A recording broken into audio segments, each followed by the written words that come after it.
நண்பர்களுக்கு வணக்கம். நான் உங்கள் இம்மானுவேல். தற்பொழுது செங்கல்பட்டு மாவட்ட பகுதிகளில் கூட சில இடங்களில் மிக பரவலாக மழை மேகங்கள் திரண்டு காணப்படுவதை நம்மால் தெள்ளத் தெளிவாக பார்க்க முடிகிறது. இதற்கு சில மணி நேரங்களுக்கு முன்பாக சிதம்பரம் பகுதிகளில் பதிவாகி கொண்டிருந்த அந்த மழை தொடர்பாக ஒரு காணொலியை கூட நமது முகநூல் பக்கத்தில் நான் இணைச்சிருந்தேன். நமது யூடியூப் தளத்தில் கூட ஒரு ஷார்ட் வீடியோ மாதிரி அதை பகிர்றதுக்கு முயற்சி பண்ணியிருந்தேன். அதில் என்னால் ஒரு 15 செகண்ட் வீடியோவை தான் பகிர முடியுது. பட் நான் முகநூல் பக்கத்தில் பதிவு செய்திருந்த அந்த காணொலியில் பார்த்தீங்கன்னா அந்த மழையின் தீவிரத்தன்மையும் வீரியத்தையும் உங்களால் தெள்ள தெளிவாக காண முடியும். ஸோ அந்த அளவிற்கு இன்டென்ஸான ஒரு மழைங்க அது. கொட்டுன்னு கொட்டுனுச்சுன்னு சொல்லலாம். சுத்தமாக உங்களுக்கு சாலையே தெரியல அந்த மகிழுந்தில் பயணம் செய்து கொண்டு இருக்கும் பொழுது. ஸோ அதை உங்க கூட நான் பகிர்ந்து கொண்டிருந்தேன்.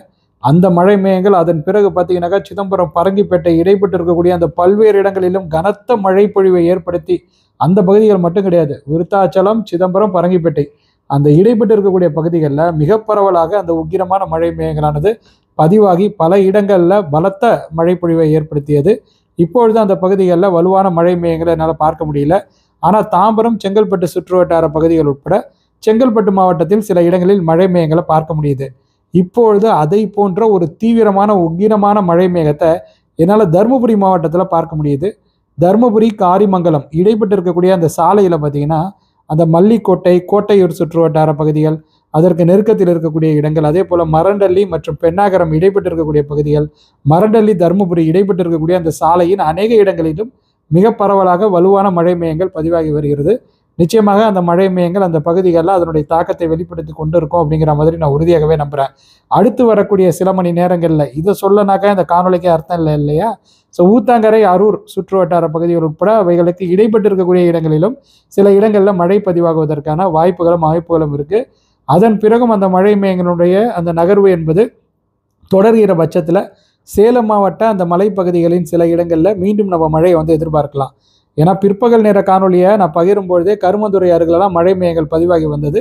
இப்பொழுது தருமபுரி சுற்றுவட்டார பகுதிகளில் நான் சொன்ன அந்த பகுதிகளில் தருமபுரி, காரிமங்கலம், மரண்டள்ளி அதற்கு இடைப்பட்டு இருக்கக்கூடிய பகுதிகளில் தீவிரமாக அந்த மழை மேகங்கள் காணப்படுகிறது. அந்த மழை மேகங்களுடைய தாக்கத்தினால நிச்சயமாக நான் அரூர் அண்ட் ஊத்தாங்கரை அந்த மாதிரியான பகுதிகளெல்லாம் மென்ஷன் பண்ணி சொல்லியிருக்கேன் இல்லையா?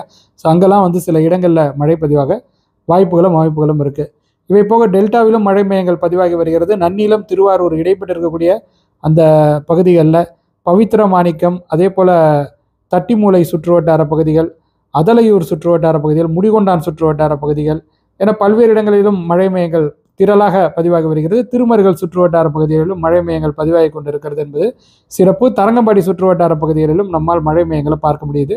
அதே போல் புள்ளம்பாடி, துவாக்குடி, லால்குடி, நடுக்காவேரி மற்றும் அதற்கு நெருக்கத்தில் இருக்கக்கூடிய பகுதிகள். நம்ம ரொம்ப ஷார்ட்டாக சொல்லணும்னா திருச்சி, தஞ்சாவூர் இடைப்பட்டு இருக்கக்கூடிய அந்த புறவழிச்சாலை பகுதிகளில் மழை மேகங்கள் திரண்டு காணப்படுகிறது.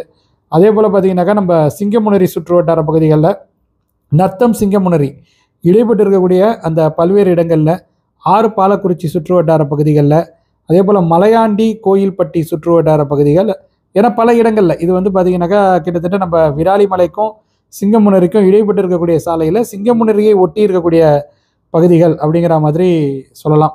ஸோ அங்கெல்லாம் பார்த்தீங்கன்னாக்கா நல்ல பரவலான மழை மேகங்கள் தான் அவை. இவை தவிர்த்து மதுரை மாவட்டத்திலும் பார்த்தீங்கன்னாக்கா செங்கானூரணி சுற்றுவட்டார பகுதிகளில் மழை மேகங்கள் பதிவாகி வருகிறது. அதே போல் திருபுவனத்திற்கு தெற்கே இருக்கக்கூடிய சில இடங்களிலும், திருபுவனம் மற்றும் முக்குளம் இடைப்பட்டு இருக்கக்கூடிய அந்த பகுதிகளில், அவரங்குளம் சுற்றுவட்டார பகுதிகளில் எல்லாம் மழை மேகங்கள் பதிவாகி வருகிறது. நிச்சயமாக அந்த இடங்களிலெல்லாம் மழையானது பதிவாகி கொண்டு இருக்கும் அப்படிங்கிற மாதிரி நான் உறுதியாகவே நம்புகிறேன். அதே போல் ஒரு உக்கிரமான மழை மேகத்தை நம்ம திருவள்ளூர் மாவட்டத்தில் ஊத்துக்கோட்டை அருகில் பார்க்க முடியுது. ஆந்திர எல்லையை ஒட்டி இருக்கக்கூடிய பகுதி ஊத்துக்கோட்டை, புத்தூர் இடைப்பட்டு இருக்கக்கூடிய பகுதிகள். இது நம்ம சீர்காழி பக்கத்தில் இருக்கிற புத்தூர் கிடையாது, அந்த ஜெயராமங்கடையெல்லாம் கிடையாது. இந்த புத்தூர் ஆந்திரா பக்கத்தில் இருக்குது. ஆந்திரா, அதாவது தமிழகத்தின் எல்லையை ஒட்டி இருக்கக்கூடிய ஆந்திர பகுதி, நகரி அந்த மாதிரியான இடங்களுக்கு வடக்கே இருக்கக்கூடிய பகுதின்னு சொல்லலாம். ஸோ ஊத்துக்கோட்டை, நகரி மற்றும் புத்தூர் இடைப்பட்டு இருக்கக்கூடிய பகுதிகளில் சில இடங்களில் மிக மிக தீவிரமான மழை மேகங்கள் பதிவாகி வருகிறது. நிச்சயமாக சில இடங்களில் அந்த பகுதிகளில் பலத்த மழை பொழிவு இருக்கும் அப்படிங்கிற மாதிரி தான் நான் நம்புகிறேன். இந்த பன்னூர் மாதிரி, ஆலப்பாக்கம் மாதிரியான பகுதிகள், விஜயாபுரம், மகாராஜபுரம் மாதிரியான பகுதிகளில் எல்லாம் கனத்த மழை பதிவாகி கொண்டிருக்கலாம். திருவாலங்காடு, திருவள்ளூர் அருகிலும் மழை மேகங்களானது பதிவாகி வருகிறது. நீங்கள் ஒருவேளை தாம்பரம், குரோம்பேட்டை, பல்லாவரம், அதே போல் செங்கல்பட்டு, திருக்கழுக்குன்றம், படாலம், மதுராந்தகம், சிங்கப்பெருமாள் கோயில், போத்தேரி, மறைமலை நகர் போன்ற பகுதிகளில் வசித்து கொண்டிருந்தீங்கன்னா உங்கள் பகுதியின் நிலவரத்தை எங்கள் கூட பகிர்ந்து கொள்ளுங்கள். நேரத்தையே பகிராமல் நான் பகிர்ந்து கொண்டு இருக்கிறேன் பாருங்கள். கிட்டத்தட்ட ஒரு 3.5 மணி நேரம் ஆயிட்டு காரைக்கால்லேருந்து பாண்டிச்சேரி வர்றதுக்கு, நான் இருக்கிற இந்த இடத்துக்கு வர்றதுக்கு. இதுக்கு காரணம் என்னென்னு கேட்டிங்கனாக்கா, முதல்ல அங்கே வந்து சாலை நெரிசல், அங்கே ரோடு ஒர்க் நடந்துகிட்ருக்கு. அண்ட் இப்போ ஏதோ ஒரு மீட்டிங் ஒன்று நடக்குது போல இருக்குது பூம்புகாரில். ஸோ அதனால் பார்த்திங்கன்னா பயங்கரமான கூட்டம், ஏகப்பட்ட வாகனங்களை பார்க்க முடிந்தது. ஸோ அதனால் நம்ம கொஞ்சம் நின்று வர வேண்டியதாக இருந்தது. அதுக்கப்புறம் பார்த்திங்கன்னா சிதம்பரத்தில் அந்த அந்த ஜன நெரிசலை நான் ஏன் சொல்கிறேன்னா, ஐ மீன் அந்த மீட்டிங் நடந்தது, அந்த டைமிங் எடுத்த நான் ஏன் சொல்கிறேன்னா, அதெல்லாம் ஒரு பொருட்டு கிடையாது. அது வந்து இருந்தது, அதுவும் ஒரு காரணம் அப்படிங்கிற மாதிரி சொல்லலாம். அது போக பார்த்தீங்கன்னாக்கா, நம்ம முக்கியமாக அதிகமாக வந்து அஃபெக்ட் ஆனதுங்கிறது, அதாவது இந்த நேரம் அதிகமானதுங்கிறது அந்த மழை காரணமாக தான். மழை வந்து முழுக்க அந்த ரோடே வந்து தெரியப்படுத்தாத அளவுக்கு பதிவாகி கொண்டிருந்தது சிதம்பரம் சுற்று வட்டார பகுதிகளில். நான் வந்து அந்த நேரத்தில் ரேடாரை பார்த்துட்டு நான் வந்து சொன்னேன், இந்த டோல் வரைக்கும் அப்படி இருக்கும், டோலை தாண்டின பிறகு கொஞ்சமாக குறைஞ்சிரும் அப்படிங்கிற மாதிரி சொன்னேன். அந்த மாதிரி டோலை தாண்டின பிறகு உங்களுக்கு குறைய ஆரம்பித்தது. அப்புறம் கடலூர்லலாம் பார்த்தீங்கன்னாக்கா ஏற்கனவே அங்கெல்லாம் மழையெல்லாம் பதிவாயிட்டு, அதனால் நாங்கள் போகும்போது கொஞ்சம் தூறல் மாதிரி இருந்ததை தவிர்த்து பெரிய அளவுக்கு மழை இல்லை. பட் ஆனால் சிதம்பரம் சுற்று வட்டார பகுதிகளில் பதிவான அந்த மழை மேகங்கள் இருக்க செம்மையான மழை மேகங்க. அதை நான் ரியல் டைமாக ஃபீல் பண்ணதுனால சொல்கிறேன். இந்த மாதிரி மழையை நான் வந்து நிறைய முறை பார்த்துருக்கேன், பார்க்காத ஆள் நான் வந்து கிடையாது.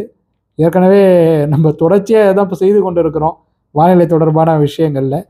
அண்டு இந்த மாதிரி நம்ம ட்ராவல் பண்ணும்போது இந்த மாதிரி தீவிரமான மழை மேகங்களை நான் பார்த்துருக்கேன்.